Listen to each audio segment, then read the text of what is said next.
Shalom. Kok agak lemes ini? Karena capek memuji Tuhan, bagaimana ini? Shalom. Semangat gitu ya.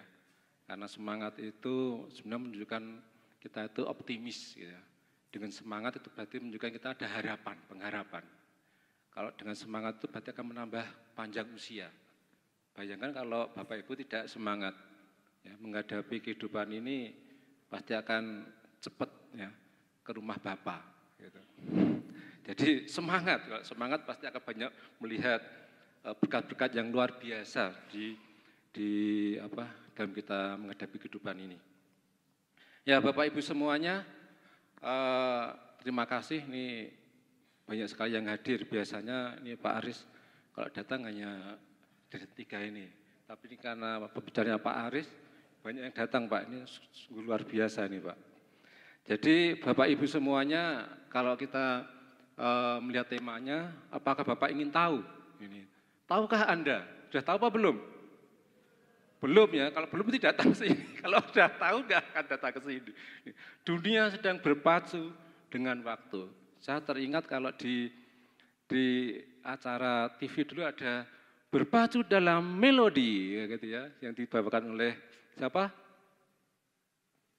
Coach Hindratmo, tapi sudah meninggal. Jadi sekarang ini dunia sedang berpacu dengan waktu.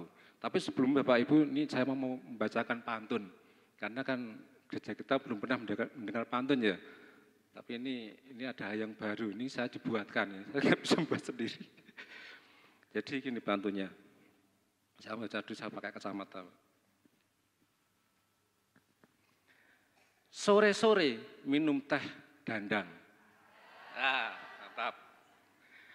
Teh diseruput manis rasanya. Puji Tuhan banyak yang datang mengikuti ibadah istimewa. Mari kita tepuk tangan ya. Ini saya membacakan ini puisi yang istimewa karena saya dibuatkan. Nanti kalau Bapak Ibu mau pesan nanti sama saya orderkan apa yang buat. Jadi pada kesempatan ini Bapak Ibu saudara semuanya, kita sudah kedatangan Pak Aris dengan Ibu. Terima kasih Ibu sudah mendampingi Pak Aris. Kita akan mendengar ya, jika kita ketahui bersama secara tidak sadar sebenarnya dunia ini sedang perlahan-lahan sekali ya, berubah. Berubah dari apa? Dari perubahan iklim ya, perubahan iklim. Jadi kalau saya membaca data yang saya ada itu bahwa berdasarkan laporan dari Copernicus Climate Change Service ya, bahwa pada bulan Januari November 2004 rata-rata suhu global itu naik 1,6 derajat Celcius. Tapi kalau dari Organisasi Meteorologi Dunia dari Januari September 2024 suhu bumi ini rata-rata naik 1,54 derajat Celcius. Seperti halnya juga yang kemarin, kalau Bapak Ibu, saudara semua mendengar berita terkait dengan sambutan Gibran, ya Wakil Presiden di dalam acara Apindo itu dikatakan, mau tidak mau saat ini pemanasan global akan kita hadapi. Dan salah satu efek adalah, pertama adalah perubahan suhu itu semakin meningkat dan juga kami mengakibatkan kekeringan. Kalau kekeringan terjadi, suhu meningkat terjadi akan kebakaran yang luar biasa. Seperti hanya kejadian kebakaran yang ada di Los Angeles, lalu di mana tadi itu? California, lalu bencana-bencana yang lain. Nah itulah mengapa saat ini kita kesini untuk mengetahui bagaimana sebenarnya firman Tuhan itu berbicara. Nanti akan dibawakan oleh Bapak Pendeta Dr. Aris Margianto MTH. Beliau saat ini ada sebagai Ketua STT, nggih Pak? Oh, Wakil Ketua. Ini doa Pak, ini tadi Ketua. Jadi doakan. Wakil Ketua STT GIA Semarang.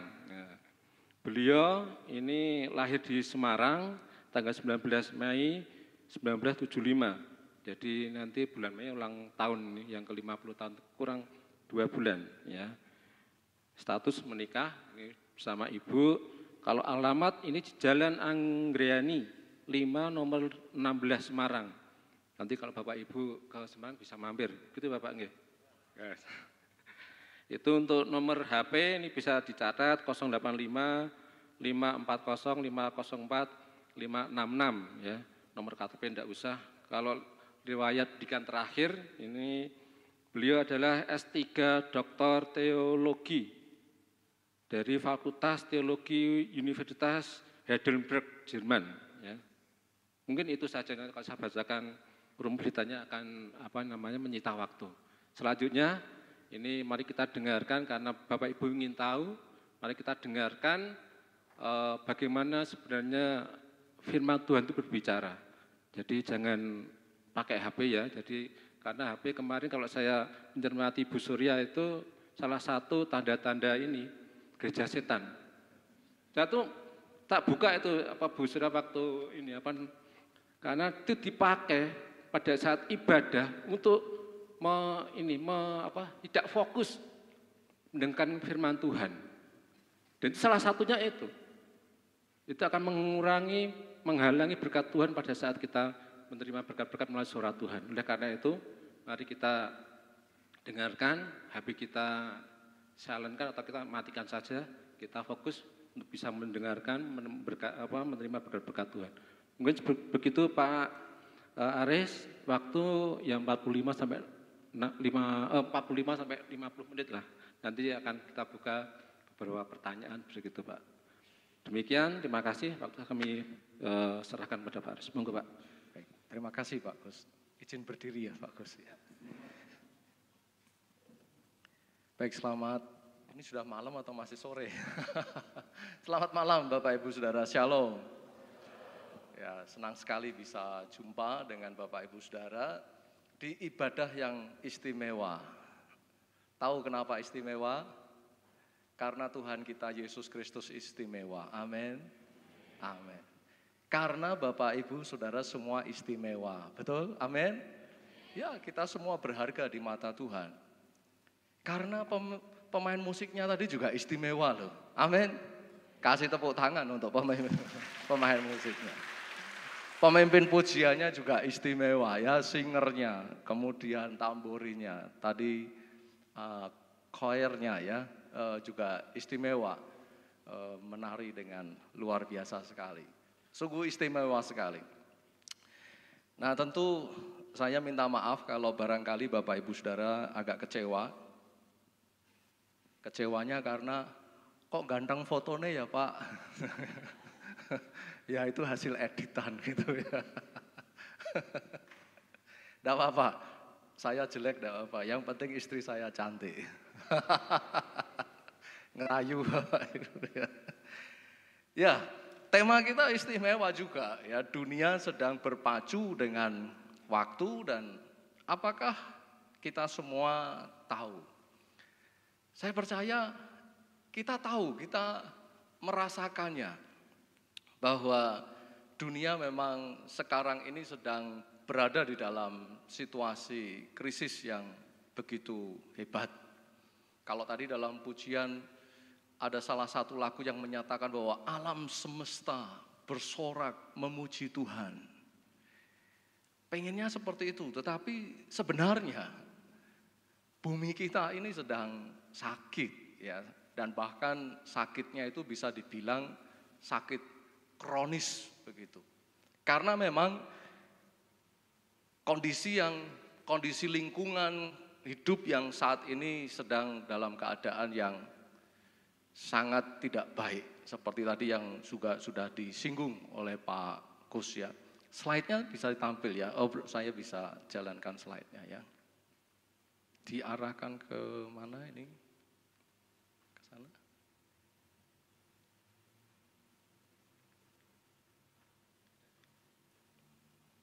Tidak bisa? Oke. Ya, kita menghadapi sebuah tantangan global di mana suhu yang semakin meningkat dan efeknya kemudian kepada lapisan es yang mencair. Banyak sekali berita, saya yakin Bapak Ibu Saudara juga mengikutinya bahwa lapisan es di kutub utara itu sudah mulai mencair. Demikian juga bahkan ada gunungan es yang bisa bergerak sedemikian rupa berpindah dari tempatnya akibat dari pemanasan global. Kemudian juga terjadi pengasaman air laut sehingga banyak sekali habitat spesies makhluk hidup di laut khususnya di perairan juga mengalami kepunahan. Itu yang terjadi, kepunahan spesies dan juga banyak sekali deforestasi, ya, pembabatan hutan di mana-mana terjadi, ya, termasuk ya di wilayah negara kita Indonesia, ya. Kelangkaan air itu juga menjadi dampak. Jadi dampaknya itu bisa dikatakan sebuah efek domino, ya, dari pemanasan global kemudian merembet kepada berbagai macam persoalan lainnya sampai kepada terjadinya krisis energi, dan itu juga disebabkan karena eksploitasi penangkapan ikan yang berlebihan dengan menggunakan peralatan-peralatan yang tidak semestinya. Itu juga sangat mengancam lingkungan hidup kita. Terjadi polusi, baik itu polusi plastik, ya, polusi plastik itu waduh itu sudah sangat situasinya sebenarnya sudah sangat kritis, karena memang sepertinya hidup kita itu tidak bisa lagi dilepaskan dari plastik meskipun kita tahu bahwa itu bisa menimbulkan efek pencemaran yang luar biasa terhadap lingkungan hidup kita. Polusi udara juga, demikian juga polusi air. Itu di bidang ekologinya.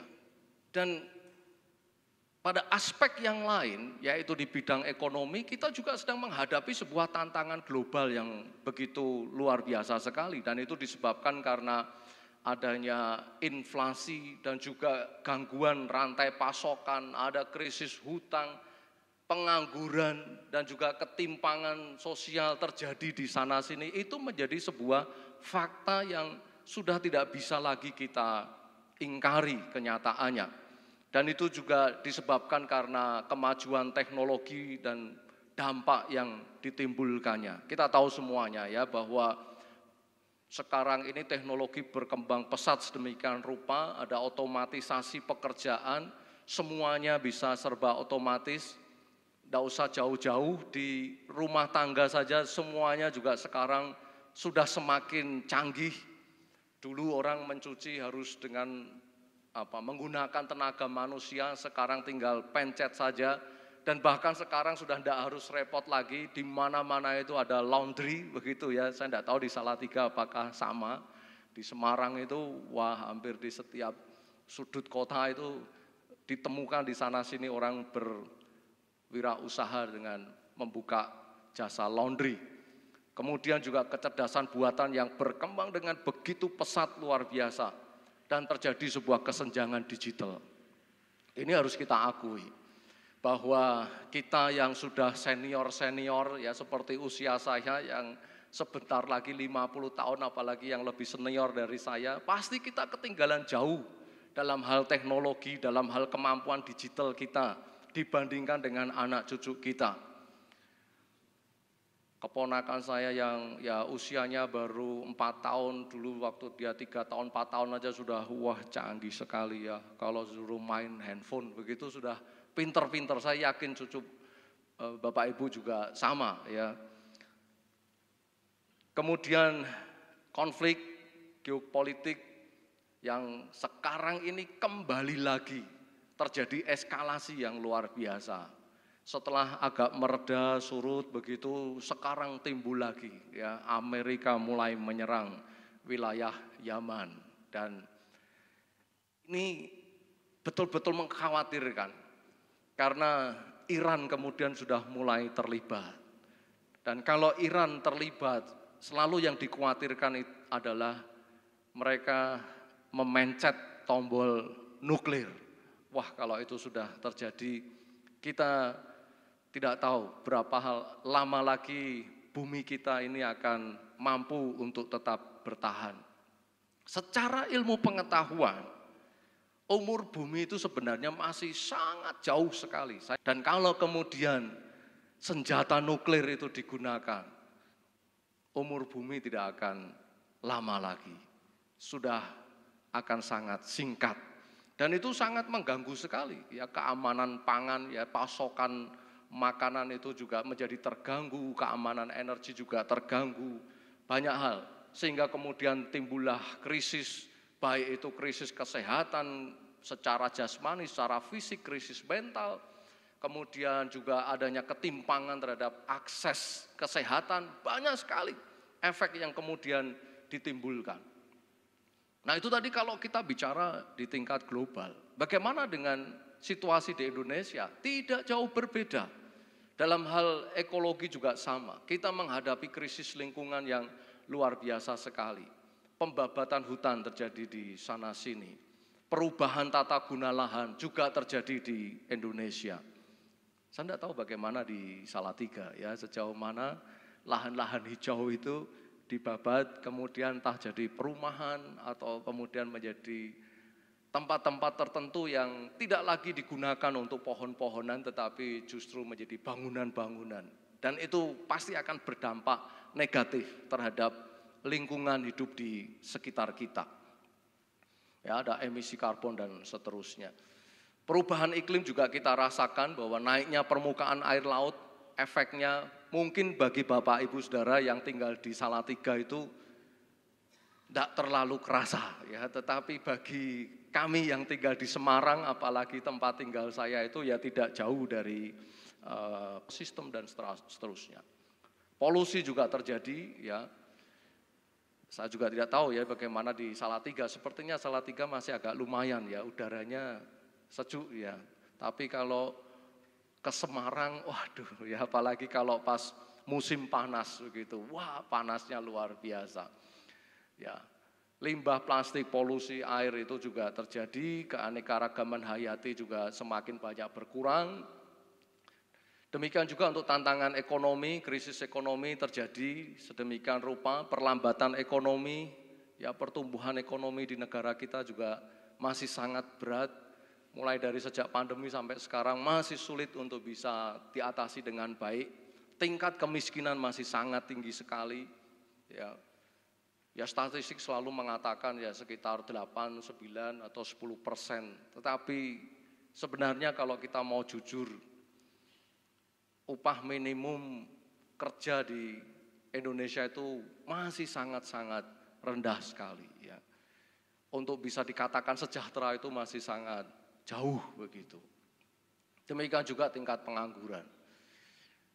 Di data hanya tercatat sekitar 4-5%. Tetapi faktanya 60% orang di Indonesia itu bekerja di sektor informal. Hanya sekitar 40% saja yang bekerja di sektor formal. Di sektor formal pun sebagian besarnya, ya permisi kata, hanya bisa mendapatkan penghasilan upah minimum saja.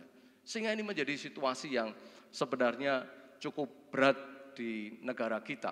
Masih sangat bergantung dengan komoditas, ya, bergantung dengan batu bara, minyak kelapa sawit, gas alam, jadi belum bisa memanfaatkan teknologi terbarukan, ya kira-kira demikian. Dalam infrastruktur juga kesenjangan infrastruktur itu sangat terasa sekali. Mungkin kalau antara Semarang dan Salatiga tidak terlalu ya, tetapi kalau seandainya kita mau melihat saudara kita yang berada di luar Jawa, kebetulan saya memimpin ya sebagai wakil ketua tadi ya di kampus STEP, Sekolah Tinggi Teologi dan Entrepreneurship Pringgading, itu sebagian besarnya mahasiswa dari luar Jawa dan sebagiannya adalah dari Pulau Nias. Kemarin ada yang cerita, ya mempresentasikan bagaimana kondisi lingkungan geografisnya di sana. Dia cerita, aksesnya jembatan saja tidak ada. Jadi wilayah desanya itu hanya bisa dijangkau dengan menyeberangi sungai. Mau naik motor, mau jalan kaki harus menyeberangi sungai. Kalau tidak harus berputar jauh sekali. Ada kesenjangan infrastruktur yang luar biasa. Dalam hal transportasi, dalam logistik, dalam hal investasi, kita juga selalu kalah. Ya. Apple mau investasi di Indonesia maju mundur. Padahal pengguna Apple di Indonesia jumlahnya sangat besar sekali. Beban hutang sangat besar sekali, kalau tidak salah sudah mencapai kurang lebih 8.000 triliun utang dari negara kita. Dan dalam hal ini tentu kerusakan lingkungan itu akan berdampak kepada situasi ekonomi, dan situasi ekonomi itu juga akan berdampak kepada situasi lingkungan. Jadi antara lingkungan hidup dan ekonomi ini saling terkait. Sehingga kalau secara global maupun secara nasional di Indonesia ada persoalan di dalam lingkungan hidup, maka pasti itu akan berdampak dalam bidang ekonomi. Di bidang ekonomi berdampak pada lingkungan hidup. Karena orang kepepet ya misalnya, gimana lagi? Karena ya permisi kata penghasilannya sangat kecil, hanya untuk buang sampah harus membayar tukang sampah saja, wah tidak mampu. Sehingga terkadang orang akhirnya membuang sampahnya sembarangan, bahkan membuangnya ke sungai, membuangnya ke saluran-saluran air. Coba seandainya seluruh masyarakat Indonesia itu makmur semua, UMR-nya misalnya 20 juta semua gitu ya misalnya, karena katanya Pak Mahfud MD itu seandainya hasil tambang kita itu tidak dikorupsi, UMR Indonesia itu bisa di kisaran 20 juta per bulan ya untuk setiap orang itu. Saya yakin kalau seandainya UMR kita segitu, wah tidak masalah ya. Kita itu akan, kalau disuruh memisahkan mana sampah organik, mana sampah plastik, mana sampah kertas, tidak masalah. Kita mau beli tempat sampah 5 biji atau berapapun, tidak masalah. Tapi kalau dalam situasi keterbatasan ekonomi itu, ya jangankan buat beli tempat sampah, untuk kebutuhan primernya saja masih sulit. Ya, kalau ya kami diberi anugerah Tuhan, diberi kesempatan tinggal di negara maju, di negara Jerman, semikian rupa, semuanya tertata dengan baik. Ya, sampah bisa dikelola dengan baik. Ya karena memang UMR-nya di sana sangat tinggi sekali dan memungkinkan mereka untuk membiayai kebutuhan seperti itu sehingga lingkungannya bisa terjaga dengan baik. Sungai di sana sangat bersih sekali. Bahkan konon ya katanya ya salah satu teman yang studi di bidang kedokteran itu bilang kalau seandainya orang itu tidak sengaja di sungai kemudian dia kok ketelan minum airnya, itu tidak masalah, tidak akan diare karena kadar bakteri yang bisa membuat diare itu hanya sangat rendah sekali. Tapi coba saudara kecemplung kali di Semarang, kali berok gitu misalnya, dan kemudian kelelek. Nggak usah banyak-banyak ya. Waduh diarenya bisa berbulan-bulan itu ya. Tantangan ekologi dan ekonomi di Salatiga tentu saya tidak tahu secara detail. Bapak Ibu nanti barangkali ditanya jawab justru bisa sharing dengan saya sejauh mana sampah di sini, sejauh mana pencemaran lingkungan di Salatiga, apakah juga terjadi di lingkungan Bapak Ibu Saudara. Apakah ada tantangan pengelolaan, apakah sampah-sampah di kampung-kampung itu bisa terkoordinir dengan baik. Kemudian sejauh mana pencemaran udara di Salatiga, industri saya tidak tahu apakah banyak pabrik. Karena kalau setahu saya sih mungkin sampai di wilayah Bawen begitu ya. Nah saya tidak tahu apakah nanti akan semakin ke atas, kemudian di Salatiga juga akan semakin banyak dibuka pabrik, ya saya kurang tahu persis, mungkin nanti Pak Kus juga bisa membantu menjelaskan. Dan tentu itu akan berdampak pada kesehatan ya. Alih fungsi lahan, apakah itu juga terjadi di Salatiga? Karena saya bukan orang Salatiga ya, sehingga data-datanya barangkali saya bisa melihat di internet, tetapi data yang valid Bapak Ibu yang tahu lebih persis gitu ya. Air bersih, apakah di semua wilayah Salatiga itu air bersih bisa mudah diakses, dan apakah terjadi pencemaran sumber air atau kesulitan dalam hal mendistribusikan air bersih.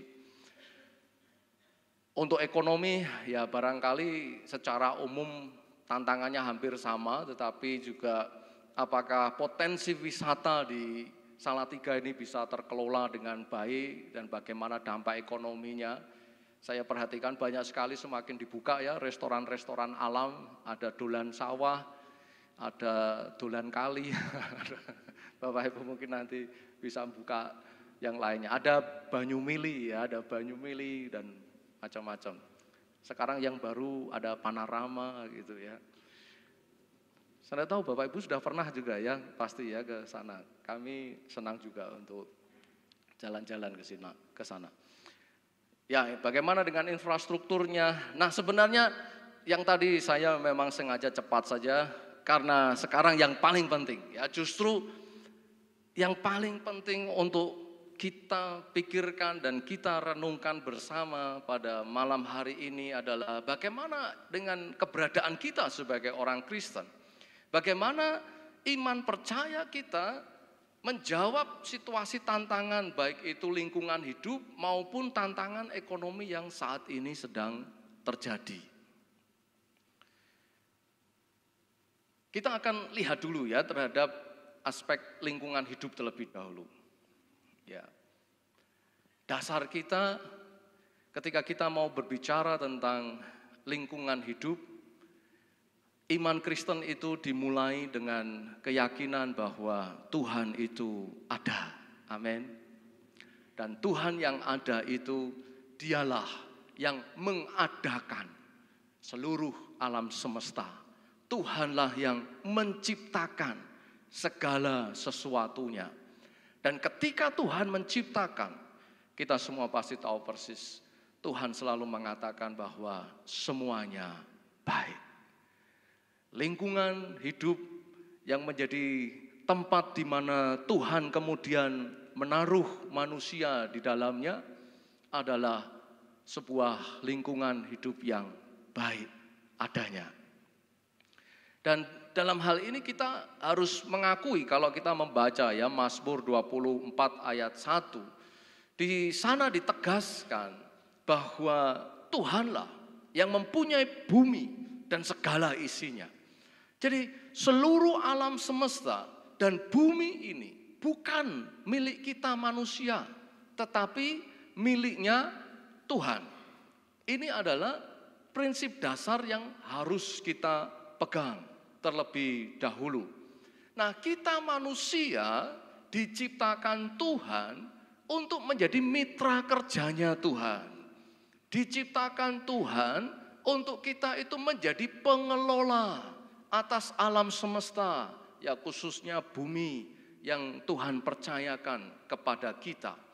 Dalam kitab Kejadian pasal 1 ayat 26 sampai 28 itu kan bagian yang mengatakan tentang motivasi Tuhan ya dalam menciptakan manusia dan bagaimana manusia diberikan mandat oleh Tuhan untuk mereka berkuasa atas segala sesuatu yang telah Tuhan ciptakan. Berkuasa bukan untuk mengeksploitasi, tetapi berkuasa dalam rangka untuk mengelolanya. Ya. Adam dan Hawa ditempatkan di Taman Eden. Tuhan beri perintah untuk mengusahakan dan merawat lingkungan tempat di mana Tuhan menempatkan mereka, yaitu di Taman Eden. Dan itu menjadi tanggung jawab kita sebagai orang percaya. Jadi di dalam prinsip Alkitab kita dan landasan teologis yang diberikan di dalamnya, tanggung jawab kita sebagai manusia adalah mengelola alam lingkungan hidup yang telah Tuhan ciptakan bagi kita semuanya. Dalam hal ini kita harus mengakui bahwa tragedi itu kemudian terjadi ketika manusia jatuh ke dalam dosa. Di mana manusia ingin menjadi pusat atas segala ciptaan Tuhan itu. Padahal tugas manusia itu adalah menjadi mitra kerjanya Tuhan. Bukan untuk menggantikan Tuhan, untuk menjadi pusat atas kehidupan ini. Karena pusat kehidupan ini adalah Tuhan sendiri. Manusia hanya sebagai mitra kerja untuk mengelola alam semesta. Tetapi sayangnya manusia telah memberontak kepada Tuhan. Dan dampaknya apa? Dampaknya bukan hanya kepada manusia itu sendiri, tetapi bumi ikut menderita karena dosa manusia. Karena dosa manusia, maka tanah ikut menjadi terkutuk. Sehingga kemudian hubungan antara manusia dengan Tuhan menjadi rusak, demikian juga antar ciptaan itu juga menjadi rusak. Hubungan antara manusia dengan lingkungan hidupnya, tempat tinggalnya, itu pun juga menjadi rusak. Sehingga manusia harus berjerih lelah ketika mencari nafkah untuk kehidupannya. Sehingga perlu adanya sebuah pemulihan. Bagaimana supaya bumi ini kembali dipulihkan. Nah, ini sesuatu yang sangat menarik sekali. Karena Tuhan kemudian terus senantiasa peduli terhadap ciptaannya. Di dalam Mazmur 104, di situ digambarkan ya bagaimana Allah itu senantiasa akan tetap memelihara kehidupan di bumi ini. Dan di dalam Matius 6 ayat 26 itu juga menjadi sebuah gambaran bagaimana Tuhan itu tetap peduli dengan lingkungan hidup tempat tinggal manusia. Burung di udara Tuhan sampai memeliharanya, bunga bakung di padang Tuhan pelihara. Semuanya binatang-binatang dan kehidupan yang di alam bebas, yang di alam liar, itu Tuhan pelihara. Itu karena Allah peduli terhadap ciptaannya. Dalam hal inilah Bapak Ibu Saudara, ada visi penebusan bagi ciptaan. Saya rasa ini ayat yang menarik ya untuk kita coba melihatnya di dalam Roma pasal 8. Roma pasal 8 di ayat yang ke-18 sampai 22. Sebab aku yakin bahwa penderitaan zaman sekarang ini tidak dapat dibandingkan dengan kemuliaan yang akan dinyatakan kepada kita. Sebab dengan sangat rindu seluruh makhluk menantikan saat anak-anak Allah dinyatakan. Karena seluruh makhluk telah ditaklukkan kepada kesia-siaan bukan oleh kehendaknya sendiri, tetapi oleh kehendak Dia yang telah menaklukkannya. Tetapi dalam pengharapan, karena makhluk itu sendiri juga akan dimerdekakan dari perbudakan kebinasaan dan masuk ke dalam kemerdekaan kemuliaan anak-anak Allah. Sebab kita tahu bahwa sampai sekarang segala makhluk sama-sama mengeluh dan sama-sama merasa sakit bersalin. Segala ciptaan sedang mengerang, sedang mengeluh, sakit bersalin.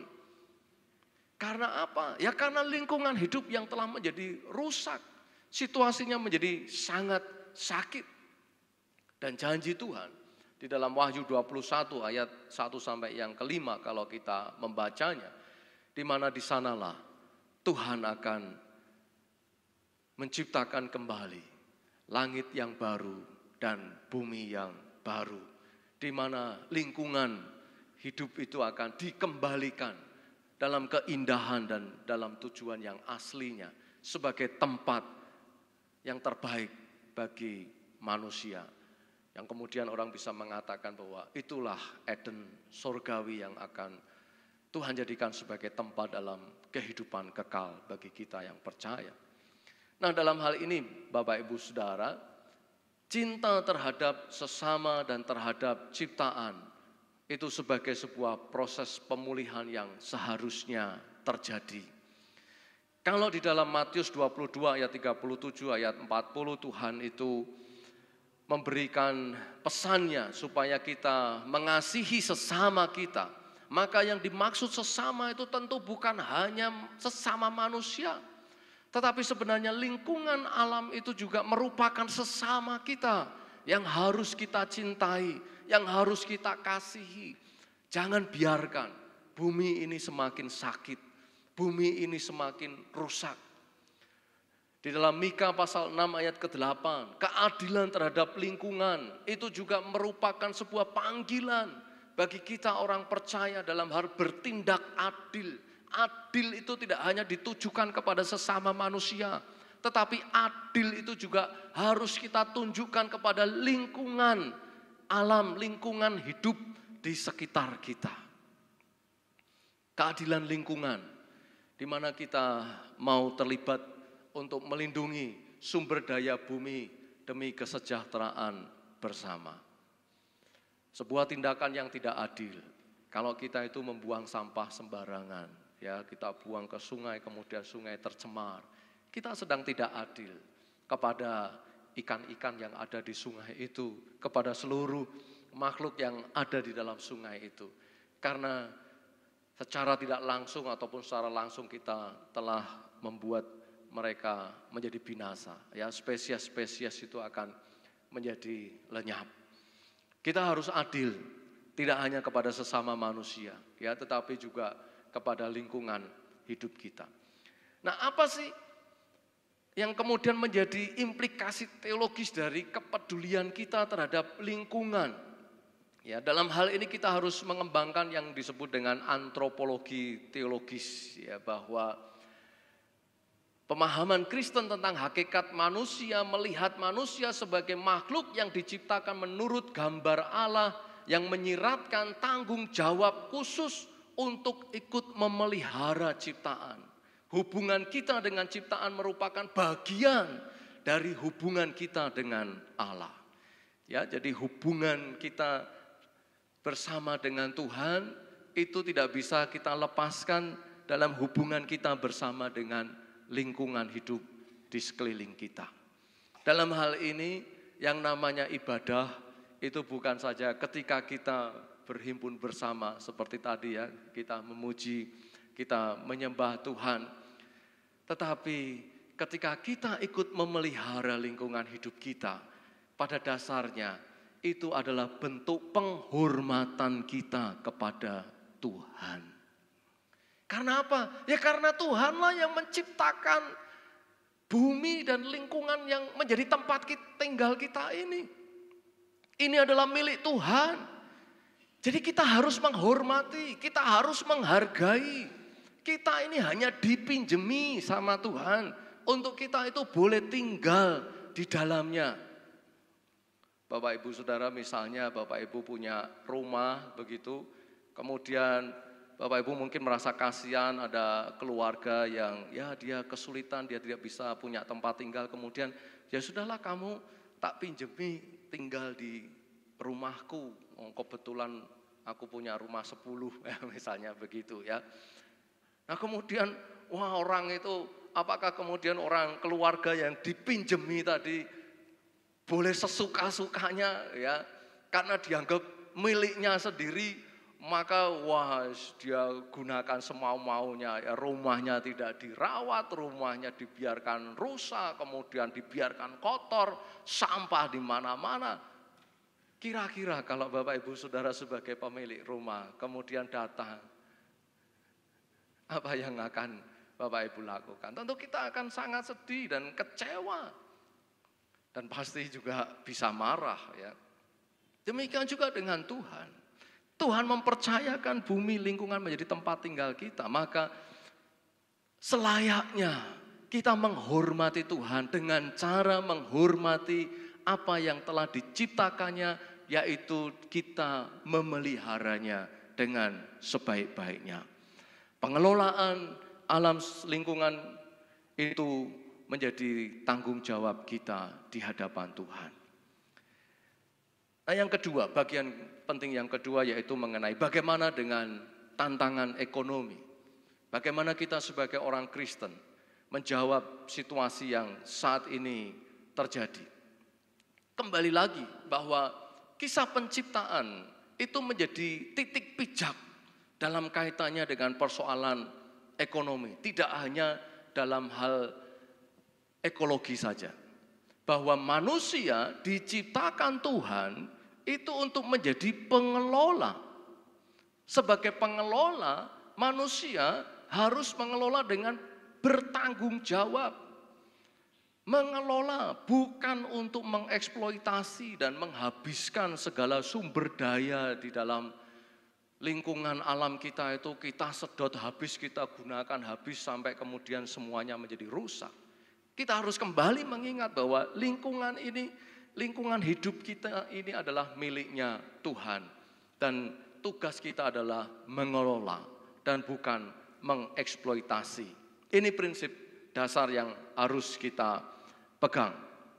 Nah, dalam kaitannya dengan ekonomi, ketika kita mengelola segala sesuatu yang Tuhan sudah anugerahkan kepada kita melalui lingkungan alam kita, maka ada satu prinsip yang harus kita pegang kalau kita ingin menyelesaikan persoalan ekonomi, yaitu keadilan dan kewajaran dalam ekonomi. Di mana sistem ekonomi kita harus mempromosikan keadilan dan kewajaran, terutama bagi mereka yang terpinggirkan. Banyak sekali ayat-ayat Alkitab. Saya tidak bisa membuka satu persatu ya. PowerPoint-nya nanti kalau mau di-share bisa di-share, kalau pengen baca ayat-ayatnya bisa dibaca. Tetapi semuanya itu diatur sedemikian rupa di dalam perjanjian lama, misalnya dalam kehidupan Israel kuno, ketika mereka itu memanen ladang, mereka tidak boleh orang si pemilik lahan itu dipanen semua sampai habis. Ya, dalam bahasa Semarang itu dikosek, dikoreti sampai habis, tidak bisa. Harus ada bagian-bagian yang dibiarkan terjatuh. Tujuannya apa? Supaya kalau ada orang miskin yang membutuhkan, mereka bisa datang dan kemudian mengambilinya. Di dalam Mika 6 ayat 8 ini juga memberikan sebuah prinsip bahwa kegiatan ekonomi harus mengutamakan keadilan, belas kasihan, dan kerendahan hati.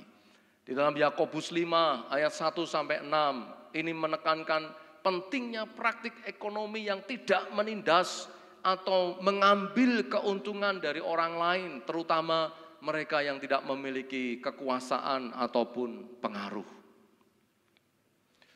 Dalam hal ini, dalam kaitannya dengan perekonomian, kerja itu merupakan bagian tanggung jawab yang harus kita lakukan.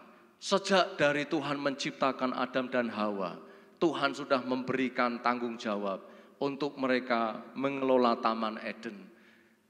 Artinya bahwa kita sebagai manusia diciptakan Tuhan dalam rencana Tuhan. Kita itu direncanakan Tuhan untuk menjadi makhluk yang bekerja.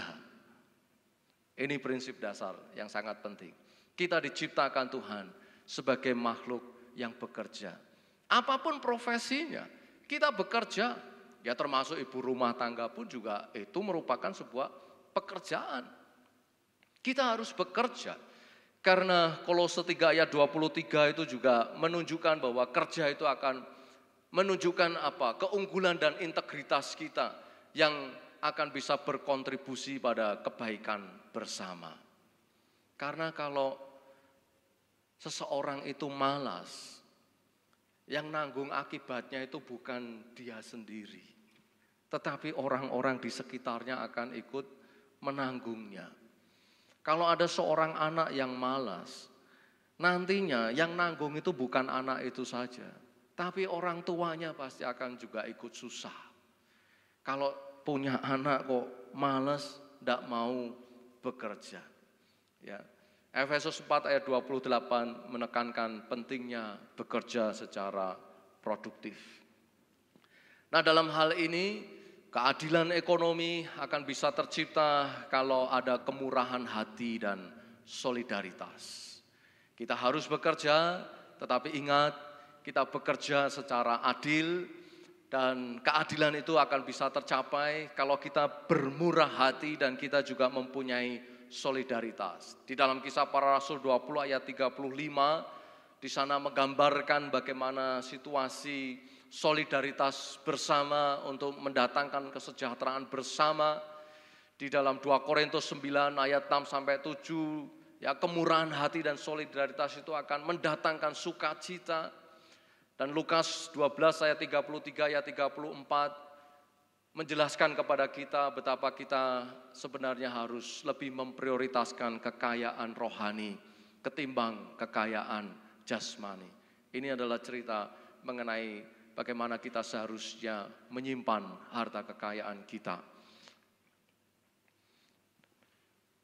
Nah, menghadapi tantangan ekonomi, ini prinsip yang sangat penting ya mengenai sistem ekonomi kerajaan Tuhan.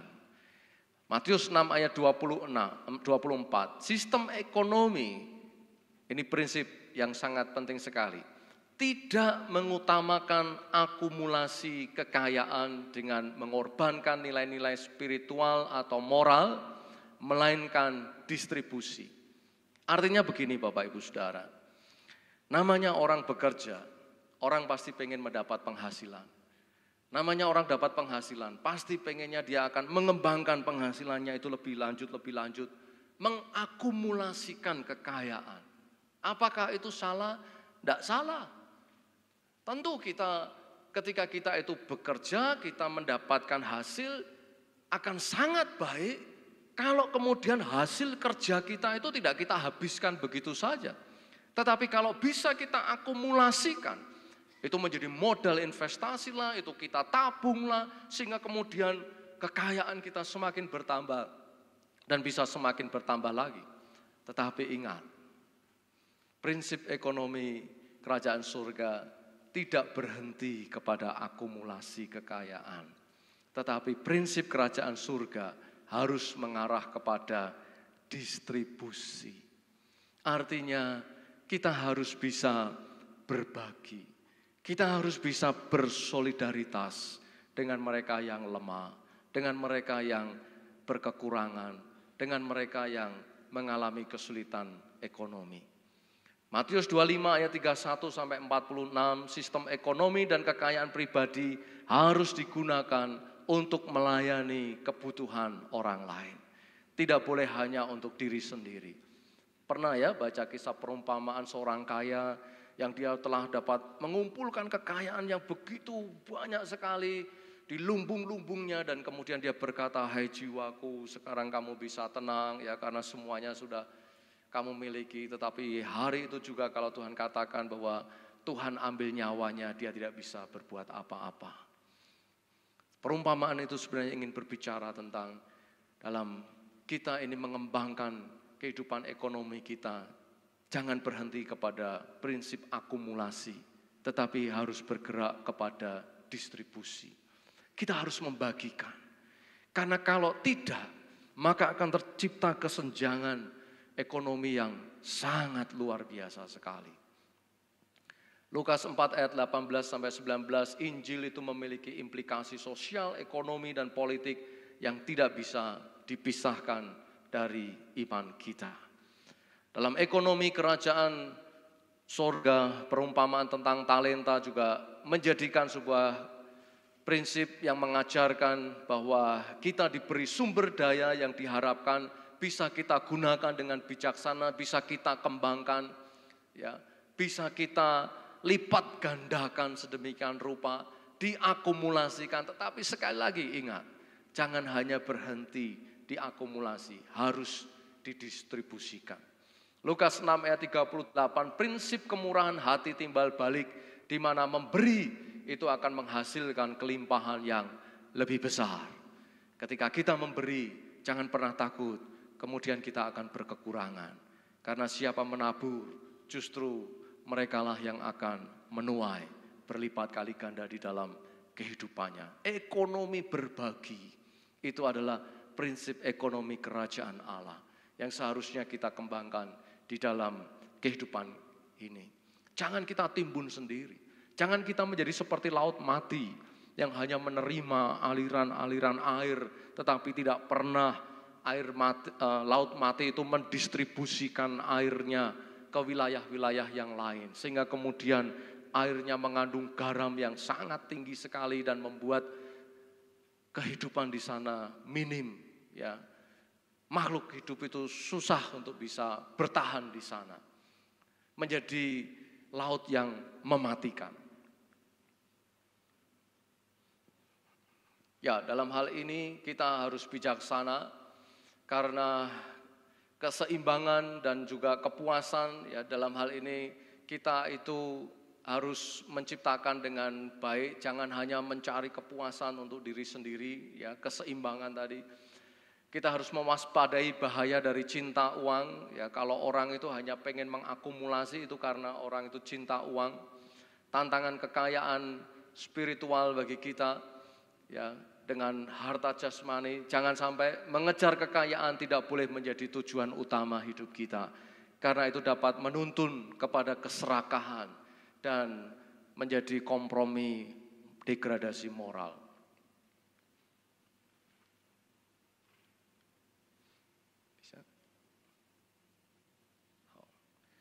Nah, sehingga prinsip-prinsip utama ekonomi Kristen ini adalah ada tiga.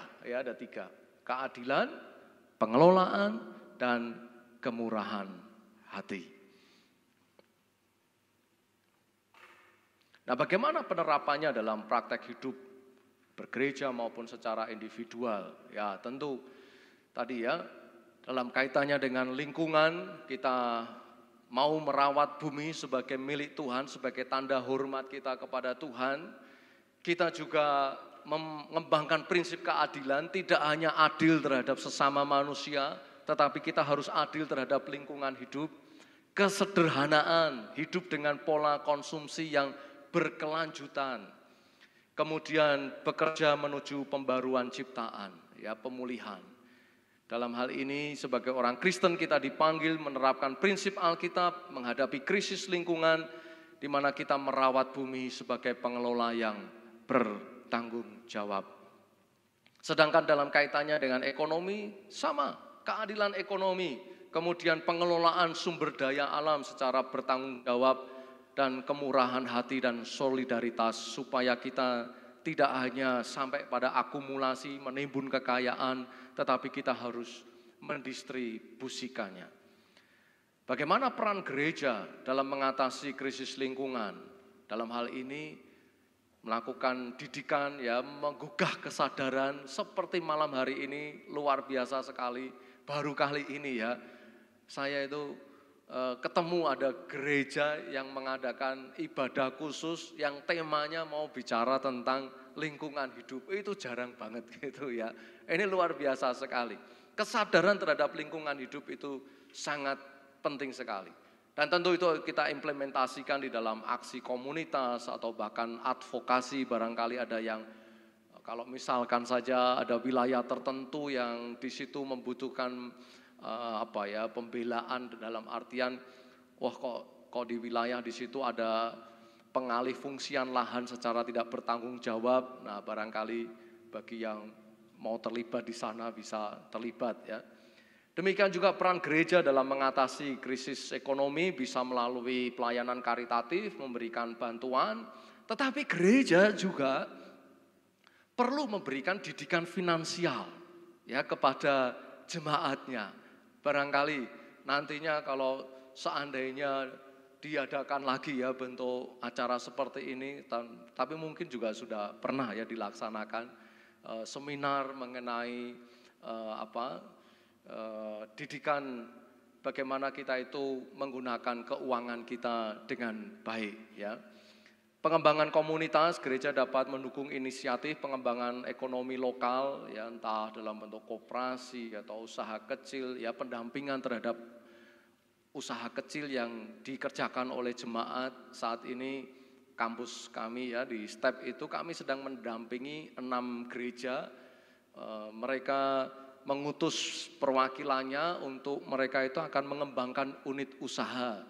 Supaya diharapkan melalui unit usaha itu maka bisa diperoleh penghasilan, dan penghasilan keuntungannya itu akan digunakan untuk memberikan dana beasiswa bagi jemaat mereka yang membutuhkan. Bisa saja seperti itu. Nah, dalam hal ini memang tantangan bagi kita sebagai orang Kristen. Dalam hal ini kita tentu harus menghindari sikap-sikap seperti ini ya, konsumerisme, materialisme, individualisme, ketidakpedulian, atau bahkan kita sikap masa bodoh ya, ketidaktahuan, tidak boleh ya. Nah, bagaimana kemudian diterapkan secara pribadi, secara individu demi individu? Tentu gaya hidup berkelanjutan itu harus kita kembangkan di dalam diri kita. Kemudian kita juga perlu terus mengupgrade diri kita ya. Kita terus meningkatkan pemahaman dan kesadaran diri kita, baik dalam kaitannya dengan lingkungan hidup maupun dalam kaitannya dengan persoalan ekonomi. Advokasi ya sama tadi ya, kalau misalkan secara individu ada yang suka terlibat dalam kegiatan keorganisasian, lembaga masyarakat begitu ya bisa saja terlibat di sana. Yang pasti di dalam respon pribadi terhadap krisis ekonomi, tantangan ekonomi saat ini, pengelolaan keuangan itu tentu sangat penting sekali. Dan dalam hal ini mengembangkan kemurahan hati itu juga sangat perlu, dan konsumsi secara etis, artinya konsumsinya jangan berlebih-lebihan ya. Semuanya harus kita kelola dengan baik, dikendalikan dengan baik. Kita bangun komunitas yang tangguh, misalnya saja mengembangkan ketahanan pangan lokal. Saya tidak tahu, barangkali ada di antara Bapak Ibu Saudara yang masih punya lahan-lahan di rumahnya yang masih bisa ditanami dengan tanaman yang produktif. Kalau bisa terlibat dalam energi terbarukan, wah itu juga luar biasa. Berbagi keterampilan supaya kita bisa saling mengembangkan diri antara satu dengan yang lain, membuka peluang-peluang usaha. Dan harapan di tengah krisis, kita berharap pemulihan bisa terjadi baik di dalam lingkungan hidup maupun situasi ekonomi kita. Dan harapan di dalam tindakan, ya kita ini tidak boleh hanya pasif saja. Kita harus terlibat aktif kalau kita ingin perubahan itu bisa terjadi. Dan itu perlu kita kembangkan tidak hanya secara individual tetapi juga secara komunal. Dunia sedang berpacu dengan waktu dalam menghadapi krisis lingkungan dan ekonomi yang semakin mendesak. Dan sebagai orang Kristen kita dipanggil untuk merespon dengan iman, harapan, dan kasih kita yang didasarkan kepada pemahaman Alkitab tentang peran kita sebagai pengelola dan anggota komunitas manusia secara global. Karena itu mari kita mempunyai komitmen untuk kita menerapkan prinsip-prinsip Alkitab ini ya, yang sudah saya bagikan baik dalam kehidupan sehari-hari maupun di dalam komunitas kita bergereja. Dan dengan kita bertindak, maka kita menjadi bagian untuk kita bisa memberikan solusi dan bukan justru menambah masalah dalam situasi saat ini. Supaya kita juga bisa terus memberikan kesaksian yang kuat tentang harapan kita di dalam Kristus, bahkan di tengah tantangan yang saat ini kita sedang hadapi. Demikian yang bisa saya sampaikan, kiranya sedikit banyak bisa Bapak Ibu pahami, bisa tangkap, dan tentu saya sangat senang kalau ada feedback untuk kita bisa berdiskusi, bertanya jawab. Nanti kalau ada hal-hal yang saya tidak tahu, saya akan tanya Pak Kus juga. Terima kasih. Waktu selanjutnya saya serahkan kepada Pak Kus. Ya, terima kasih Pak Aris, sungguh luar biasa. Ini semua sebenarnya komplit Pak ini. Komplit, jadi pembahasan lingkungan dikaitkan dengan ekonomi. Ini waktunya sebenarnya bisa panjang lagi nih Pak. Jadi lebih sekitar 3 menit enggak masalah Pak. Tapi dari apa pencerahan Pak Aris tadi akan membuka mata kita sebenarnya seperti apa gitu ya. Jadi kita mau apa ya. Karena tadi beberapa clue yang saya catat di sini adalah salah satunya adalah bumi menderita itu karena dosa manusia.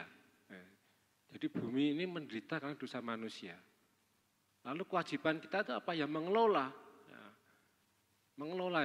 Mengelola alam itulah yang dikehendaki Tuhan. Seperti itu. Lalu juga bahwa antara ini luar biasa nih, ekonomi dan lingkungan alam dan lingkungan hidup itu sangat berhimpitan. Benar Bapak, itu benar.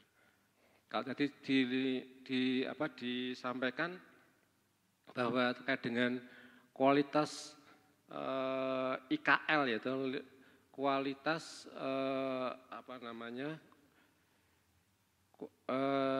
indeks kualitas lingkungan terkait dengan lahannya, kalau di Salatiga itu semakin menurun Pak. Menurun. Tapi kalau terkait dengan indeks kualitas airnya, bisa lumayan. Indeks kualitas udara itu Salatiga masih bersih gitu Pak. Bersih. Jadi itu adalah indeks kalau ini informasi saja, kalau terkait dengan lingkungan hidup itu ada indeks kualitas lingkungan hidup. Kalau di Salatiga itu baru 68, baru cukup. Tapi pada saat setelah COVID, ya, pandemi COVID tahun 2019 sampai tahun 2000 berapa itu diketahui bahwa ternyata langit kita tuh menjadi biru. Lapisan ozon itu tertutup. Gitu. Jadi alam ini pulih seperti itu. Artinya apa sebenarnya pandemi COVID itu bisa memulihkan alam sendiri. Karena di situ tidak hanya banyak pergerakan, pabrik berhenti, lockdown semua. Tapi alam ini bisa memulihkan diri. Gitu. Air jadi bersih, udara jadi bersih seperti itu. Walaupun pandemi COVID itu memberikan penderitaan bagi manusia, tapi itu ada efek lain. Jadi alam bisa istilahnya berbuat sendiri untuk memperbaiki diri karena memang kerusakan alam itu ya tadi karena dosa manusia. Jadi saya tidak akan banyak menyimpulkan dari apa yang disampaikan oleh pembicara tadi. Ini saya buka pertanyaan ya. Mungkin 2 dulu ya. Ini sampai jam berapa ya Bu? Sampai jam 9 atau jam 10 ini? Ya, mungkin saya buka saja untuk 2 pertanyaan ya. Singkat, padat. Ya, silakan ini dari sini. Oh, Mbak, siapa itu? Yulinda. Nah, ini Yulinda. Ya. Singkat, padat ya. Mungkin Pak Yahya mau bertanya Pak Yahya, enggak apa-apa terkait dengan sekolah Adiwiyata seperti itu.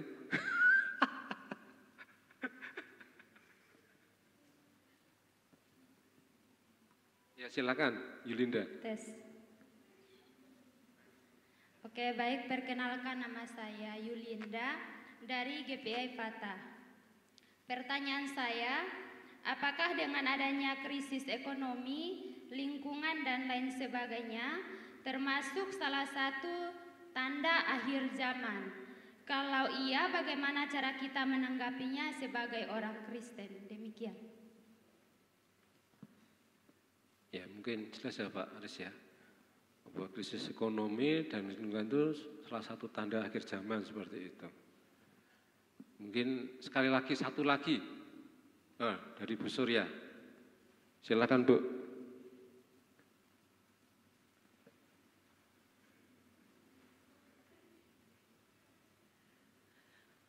Ya, saya ingin menanyakan kalau karena masalah krisis ekonomi ini banyak orang-orang Kristen atau mungkin juga jemaat, mereka punya usaha-usaha kecil tapi itu tidak memadai untuk kebutuhan rumah tangga mereka, dan oleh karena kondisi yang sangat menjepit kemudian terlibat dengan pinjol.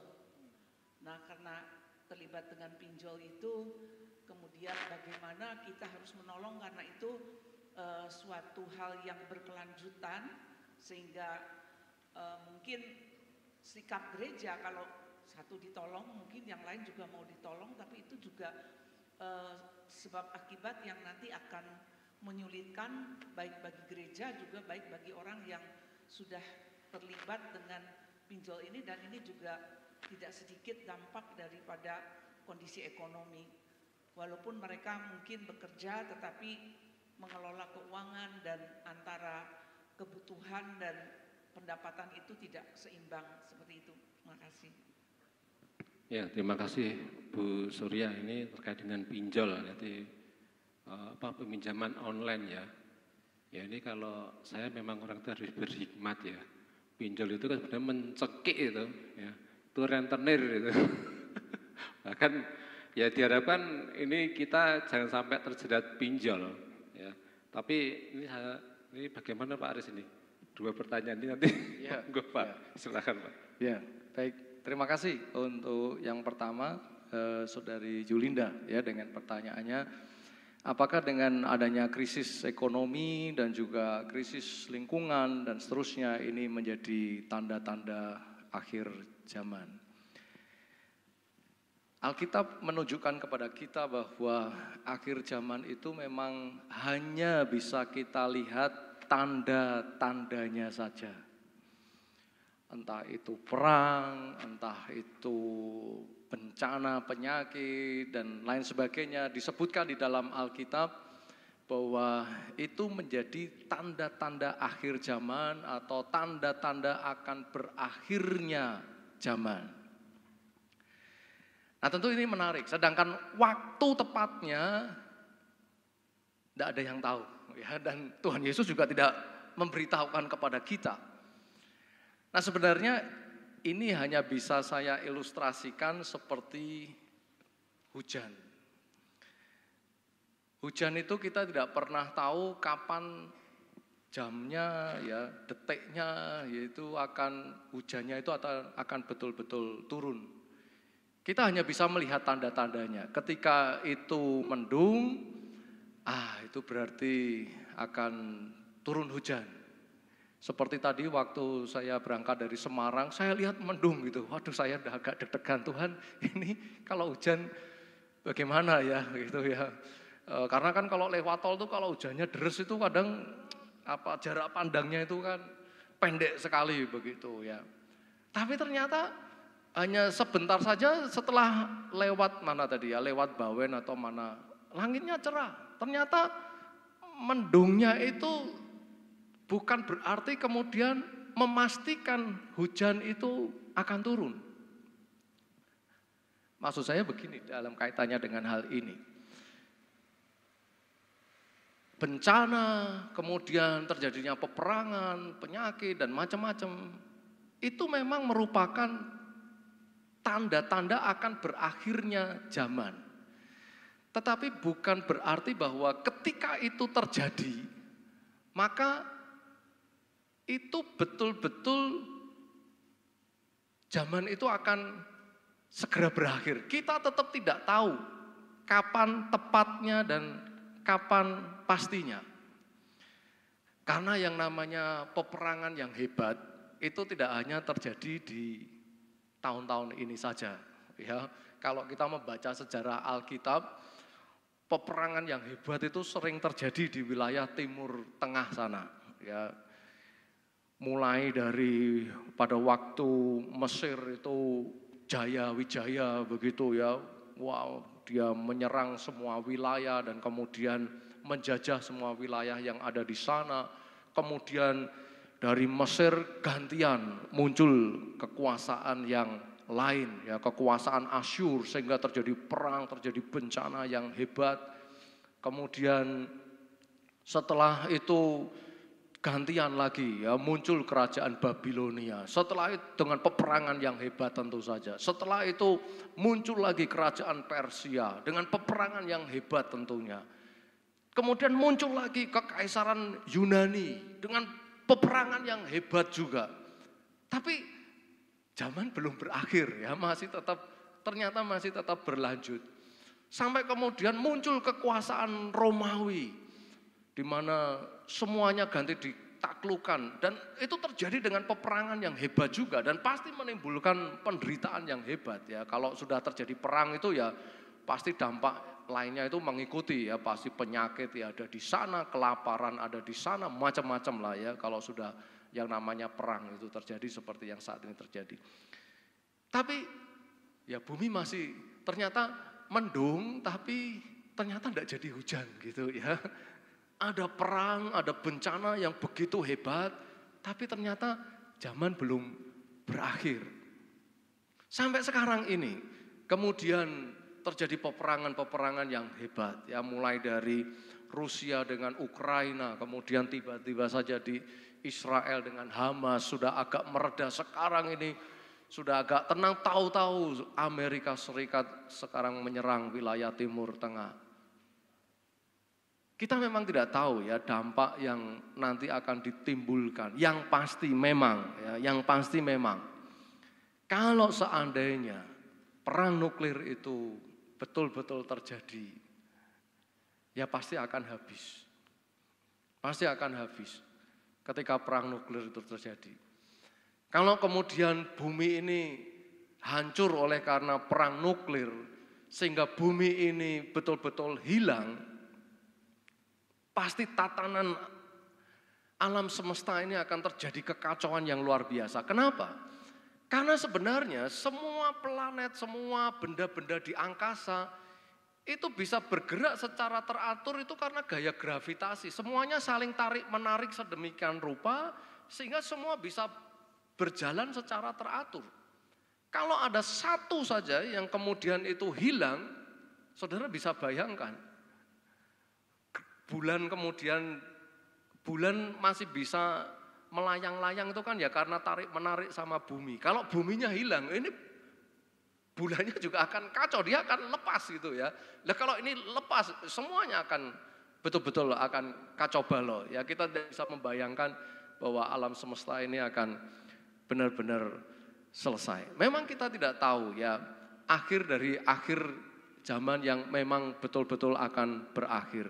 Yang pasti ketika berbagai tanda-tanda itu terjadi, ketika awan mendung itu terjadi, kita semakin diingatkan bahwa umur dunia ini sangatlah terbatas. Sebagaimana dengan umur kita yang terbatas. Kita memang semakin disadarkan dengan terjadinya pemanasan global, dengan terjadinya banyak sekali kerusakan lingkungan hidup. Kita disadarkan bahwa bumi ini sebenarnya meskipun secara teori umurnya itu masih muda, tetapi banyak penyakitnya, sehingga seperti layaknya orang yang sudah tua. Itu bisa terjadi. Orang masih muda, tapi banyak penyakitnya. Ya, masih muda, mungkin baru 30 tahun atau bahkan baru 20 tahun, tapi asam lambungnya sudah kena, ginjalnya sudah tidak sehat. Karena apa? Ya karena begadang terus ya. Dia mengeksploitasi dirinya sedemikian rupa. Sehingga akibatnya apa? Umurnya sebenarnya secara teori wong baru 20-30 tahun. Ya wajah tua gitu ya. Tapi sudah rusak semua sehingga bahkan menjadi usia kematiannya menjadi sangat cepat sekali. Ini menjadi sebuah gambaran bagi kita semuanya ya bahwa bencana-bencana yang terjadi, krisis ekonomi maupun krisis lingkungan alam yang terjadi, ini bagaikan awan mendung yang mengingatkan kita bahwa zaman bisa saja akan segera berakhir. Nah, sebenarnya yang penting bukan masalah kapan waktunya akan berakhir, tetapi apa yang seharusnya kita lakukan seandainya memang zaman ini akan segera berakhir. Itu yang lebih penting. Kalau kita tahu bahwa zaman ini akan sebentar lagi akan berakhir, apa yang harus kita lakukan? Apakah kemudian kita, yalah yang sudah mau berakhir ya sudah dirusak sekalian begitu? Apakah kita akan bersikap seperti itu? Ya seharusnya tidak. Ketika manusia itu usianya semakin bertambah senior, secara teori, kan sebenarnya sudah mendekati kepada ajal, sudah mendekati kepada kematiannya, sudah mendekati kepada akhir dari hidupnya. Tapi apakah kemudian kalau orang tahu, wah wong ya umurku ini tinggal sebentar, apakah kemudian dia, ya sudahlah tidak perlu tak rawat lagi. Apakah memang begitu? Loh ya bukan. Bahkan ketika kita tahu bahwa usianya sudah tinggal terbatas lagi, justru itu menjadi kesempatan untuk kita semakin merawat diri kita. Ya, saya melihat banyak sekali ya, yang mereka beliau yang sudah senior, ketika usianya semakin senior, semakin bertambah, justru merawat kesehatannya dengan baik gitu ya. Merawat dirinya dengan baik. Itu yang seharusnya kita lakukan juga terhadap lingkungan alam kita. Kalau kita tahu bahwa umur bumi ini sudah semakin mendekati akhir, maka yang seharusnya kita lakukan adalah mari kita berikan yang semakin yang terbaik atas lingkungan alam sekitar kita ini. Kalau lingkungan alam sekitar kita ini baik, itu akan berdampak positif kepada ekonomi kita. Kenapa nelayan-nelayan itu semakin miskin? Lah ya semakin miskin, wong ikannya semakin sedikit. Karena, kenapa ikannya semakin sedikit? Lah ya jelas, karena lautnya semakin tercemar. Atau kenapa sih petani kok ekonominya semakin susah? Ya jelas semakin susah, lahannya saja sudah semakin sempit. Atau lahannya saja semakin sulit untuk diolah. Mengapa? Ya karena sudah terjadi pencemaran dan seterusnya dan seterusnya. Sebenarnya kesejahteraan ekonomi kita itu akan sangat dipengaruhi dengan kesejahteraan lingkungan hidup kita.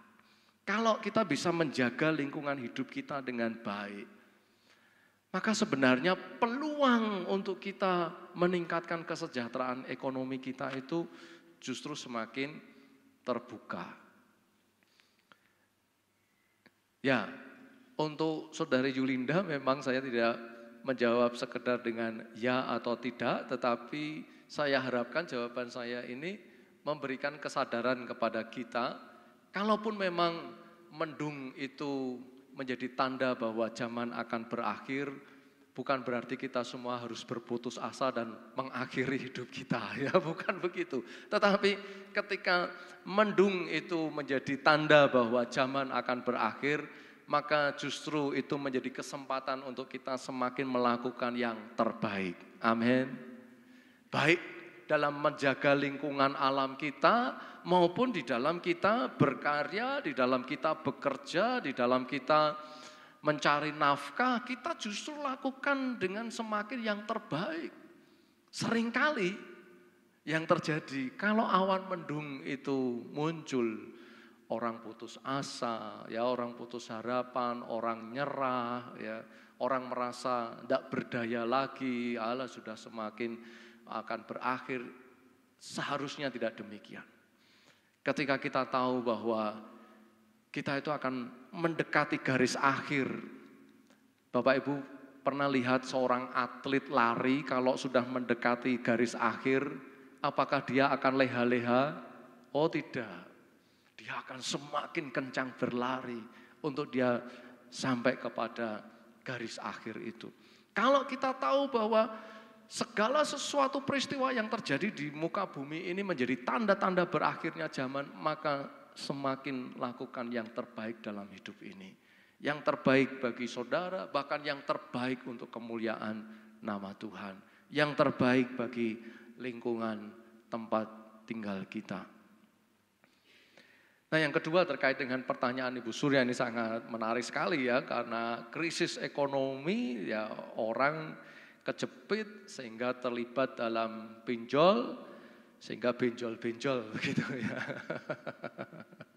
Nah bagaimana kita ini harus menolong? Menolong tentu yang pertama kita pasti memperhatikan sumber daya kita, ya kapasitas dan kemampuan diri kita.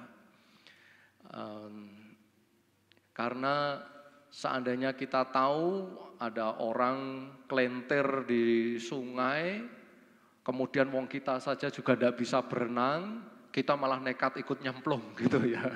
Ya kan tidak bisa ya, kita akan malah ikut terhanyut ya, terseret oleh arus itu. Ya tentu kita perlu dalam hal ini melihat kapasitas diri kita. Dalam hal ini memang merupakan sebuah persoalan yang sangat tidak mudah ya. Yang pertama kita melihat kapasitas diri kita, dan ketika kita tidak bisa dengan diri kita sendiri, tentu kita betapa pentingnya komunitas itu. Ya, artinya kita barangkali bisa membangun kerjasama bagaimana menolong orang yang terjerat pinjol ini.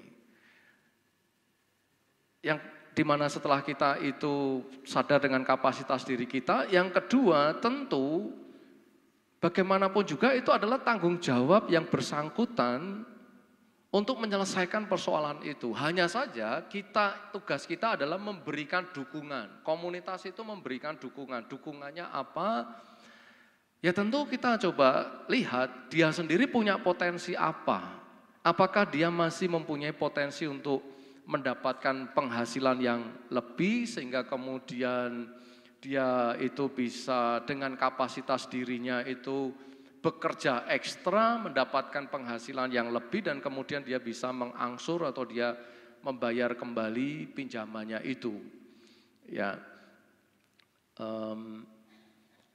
Dan yang ketiga tentu saja tindakan preventif, ini yang sangat penting. Ya, tindakan preventif tentu bagi pribadi lepas pribadi, makanya tadi ada beberapa karakteristik sifat yang harus kita hindari. Ya. Konsumerisme, materialisme itu harus kita jaga dalam diri kita, jangan sampai kita itu jatuh ke dalam sikap hidup seperti itu. Besar pasak daripada tiangnya, ya. Itu yang seringkali menjadi sumber persoalan. Sehingga kita memaksa diri karena gengsi, karena kebutuhan itu murah. Ya, yang mahal itu adalah gaya hidup. Kalau kebutuhan itu sebenarnya murah. Di Salatiga nasi rames berapa ya? Masih boleh 10.000? Oh bisa, mungkin sudah dapat telur ya.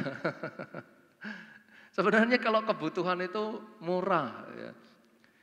Istri saya kalau masak sayur sop ya, misalkan yang pakai sayur pak-pakan yang sudah komplit ada bumbunya, itu paling habis berapa sih? 15.000 atau 20.000, itu sudah bisa untuk makan 2-3 kali gitu ya.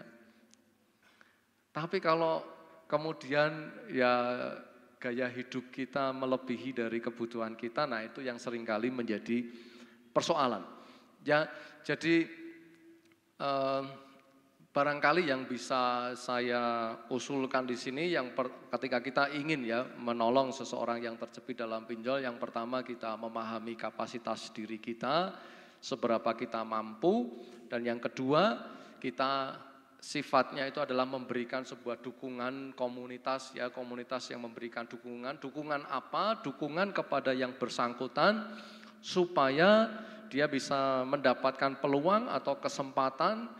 Ya, misalnya saja dia itu sudah bekerja di satu tempat, tetapi barangkali kita punya teman, mbok tolong dia dikasih pekerjaan ekstra, sehingga kemudian dia bisa punya penghasilan tambahan, ya begitu. Kadang kan kita bisa seperti itu ya, sehingga dia punya pendapatan tambahan dan dia bisa menyelesaikan persoalannya. Dan yang ketiga tentu membangun kesadaran diri, makanya tadi perlu dalam hal ini pendidikan finansial, ya bagaimana kita mengelola keuangan secara bijaksana supaya jangan sampai terlibat di dalam persoalan utang piutang dengan pinjol itu. Demikian yang bisa saya sampaikan, mohon maaf kalau barangkali belum bisa memuaskan. Silakan Pak Gus. Ya, terima kasih Pak Aris, mungkin bisa memuaskan ya. Kita buka aja 2 sesi pertanyaan, karena sudah malam nanti Bapak Ibu akan kemalaman. Tapi ada hal yang ini saya kebetulan di Dinas Lingkungan Hidup, jadi saya itu bangga sebenarnya Pak di Dinas Lingkungan Hidup, karena apa? Membuat lingkungan jadi hidup. Bayangkan kalau Dinas Lingkungan mati, berarti kan tempat saya itu akan membuat banyak orang mati juga. Jadi kalau saya bekerja di Dinas Lingkungan Hidup berarti memberikan manfaat bagi manusia, karena kan sana menangani pencemaran, lalu bagaimana meningkatkan debit air. Salatiga itu pernah mengalami debit air di Senjoyo itu pernah mengalami penurunan sekitar 3 cm air, Pak. Padahal banyak masyarakat Salatiga airnya diambil dari Senjoyo. Maka dari Dinas Lingkungan Hidup itu pernah, enggak pernah, tapi sering bersama dengan komunitas itu menanami sampai Cundel sana, Pak. Ya, baru saja kami menanam di Cundel sana, Bu, dengan beberapa komunitas lingkungan hidup. Lalu membuat sumur resapan di daerah atas. Yang akhirnya efeknya apa? Tingkat debit air di Kolam Senjoyo itu naik. Ya, seperti itu loh. Jadi itu sebenarnya yang harus ada dalam kehidupan kita. Jadi kalau saya boleh menyimpulkan dari apa yang saya sampaikan, banyak sebenarnya kesimpulan, tapi ada 3 hal saja. Bahwa pengelolaan lingkungan hidup itu adalah tanggung jawab kita semua bagi orang percaya. Lalu yang selanjutnya, tugas manusia menjadi mitra Allah untuk mengelola lingkungan alam ini. Lalu selanjutnya, pekerjaan adalah bagian rencana awal Tuhan untuk kemakmuran manusia. Maka bekerjalah dengan tidak merusak lingkungan. Saya hanya berpesan, ini ya kembali ini saya di lingkungan hidup, mari kita mau menjaga lingkungan kita. Yang pertama dengan yang mudah saja. Dengan apa? Memilah sampah. Ya. Memilah sampah. Ini Pak Yaya sudah ini apa namanya ngelotok ini, pilih sampah. Jadi sampah itu dipilah antara yang organik, anorganik, sama yang spesifik. Spesifik itu apa? Lampu, baterai. Nanti kalau Bapak Ibu mungkin banyak baterai lampu bisa diserahkan ke DLH. Karena apa? Lampu ini ada yang banyak mengandung merkuri ini. Dan itu benar-benar berbahaya. Dan itu pun nanti dibuangnya tersendiri, gitu ya. Akan dibuang ke perusahaan. Jadi tidak serta-merta seperti hanya Bu Hadis ini yang bekerja sebagai dokter. Sampah medis itu tidak bisa dibuang di sembarangan. Itu beda kalau ada orang yang ngepul sama medis kena pidana. Nah, jadi itu. Lalu yang kedua, saya mengajak Bapak Ibu untuk mengurangi penggunaan plastik. Plastik, mengurangi penggunaan sampah plastik. Ya. Karena plastik itu dengan nyawa kita lebih panjang umur dengan plastiknya. Gitu. Seperti itu. Lalu yang ketiga, gunakan kalau berbelanja kantong yang tidak sekali pakai. Ya. Jadi sebenarnya kalau seperti ini kami sudah enggak nih ya. Jadi kalau kami di kantor itu diharapkan membawa tumbler, ya, tumbler, jadi tidak sekali pakai, itu dari rumah. Jadi kalau seperti ini sebenarnya sudah tidak ramah lingkungan. Jadi itu Bapak Ibu semuanya, saya harap ini adalah suatu yang bisa membuka wawasan edukasi kita. Mari kita mencintai alam kita, karena salah satu itu adalah perwujudan kita itu berbakti pada Tuhan. Kalau saya seperti itu Pak, begitu. Lalu sebelum saya menutup, ini ada quote dari saya. Ya. Cintailah alam, maka alam akan memberikan kebaikan bagimu. Tapi jika engkau merusak alam, maka alam akan membalas dengan caranya sendiri. Caranya sendiri seperti apa? Ya banjir, lalu ada badai dan sebagainya. Nah, sebagai terakhir karena saya tadi sebelumnya terima kasih ya Pak Aris ya, yang sudah memberikan pemaparan luar biasa, saya lupa Pak. Halo, terima kasih sekali atas nama pembelah sidang, majelis, juga jemaat, terima kasih. Lain waktu kita bersambung lagi Pak, akan membahasan mungkin yang lebih wah lagi Pak. Nah, sebagai akhir dari seminar ini, saya akan menutup juga dengan pantun, karena tadi kalau dibuka dengan pantun, diakhiri tanpa pantun kan jumlang. Ya. Bunga mawar, bunga melati. Saya dengan cakepnya itu Pak plong Pak. Bunga melati, harum baunya. Bapak, Ibu, Saudara yang saya kasihi, Tuhan Yesus memberkati kita semua. Kita aplaus untuk beliau. Terima kasih, kami serahkan selanjutnya kepada Pak Charles atau dari Bu Surya. Monggo Bu.